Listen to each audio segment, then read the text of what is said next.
Bueno, para terminar el comentario sobre el artículo de Mikeval sobre el esencialismo visual, voy a plantear una anécdota que permita explicar los objetivos generales, los objetivos particulares y el último punto de la guía de lectura, que son los análisis del aprendizaje. El punto de partida, como dije, es una anécdota, ¿no? Platicando con una amiga que es artista, le decía que Ah, yo no creo que sea mejor tener una experiencia estética presencial con una obra de arte que tener una a través de los medios tecnológicos, y que incluso es posible apreciar a través de los medios tecnológicos propiedades o cualidades de los objetos que no podríamos apreciar si los miramos con nuestra sensibilidad inmediata en contacto directo con los objetos, ¿no? Planteaba el caso de un concierto musical, es ir a escuchar a una sala de conciertos música clásica no es lo mismo que escuchar un disco. Eso lo tengo bien claro y se lo dije así. Yo sé bien que no es lo mismo escuchar un concierto en vivo que escucharlo en una grabación.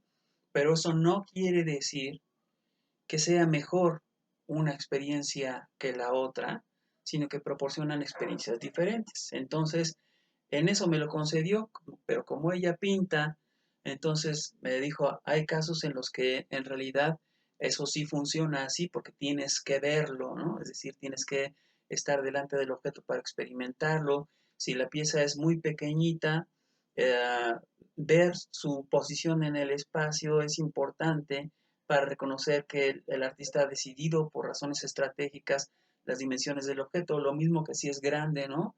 Ella puso el ejemplo de un cuadro pequeño que ella hizo y yo puse el ejemplo de un cuadro grande, como la balsa de la Medusa, que mide prácticamente 4 por 4, ¿no? Y decía yo, no me voy a dejar someter por la retórica del pintor que me dice para apreciar la grandiosidad, la monumentalidad de esta experiencia, del tema y de la producción artística, tienes que estar delante del cuadro y mirar su tamaño enorme y las dimensiones naturales de lo que está aconteciendo ahí. Y yo le decía, no me voy a dejar dominar por esa retórica, ¿sí?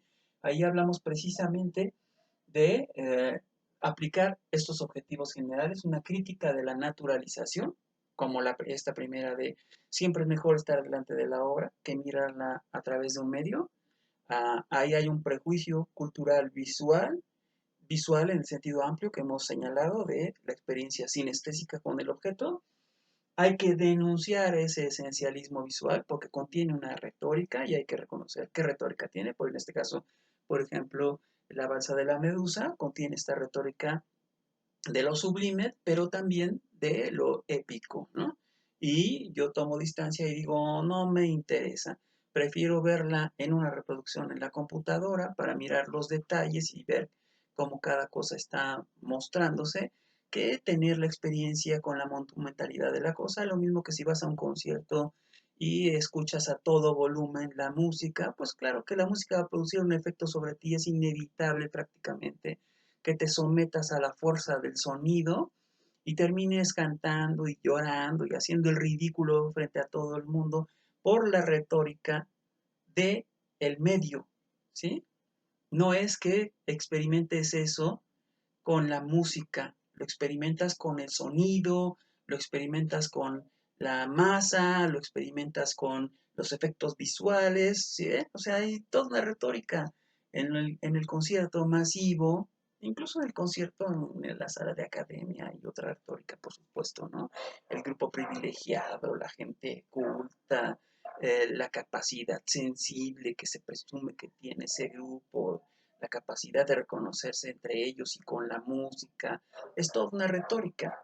Y apelar a eso significa una naturalización de ciertas formas de experimentar con los objetos y debemos denunciar las estrategias visuales que están implicadas ahí, como la construcción de la experiencia total, ¿no? Que es por supuesto elitista en un caso y masificada en el otro, ¿no? O sea, por supuesto que no podría evitar padecer las mismas experiencias que la masa tiene si voy a escuchar un concierto de un grupo o de una ejecución musical de algo que me gusta, pues inevitable, ¿no?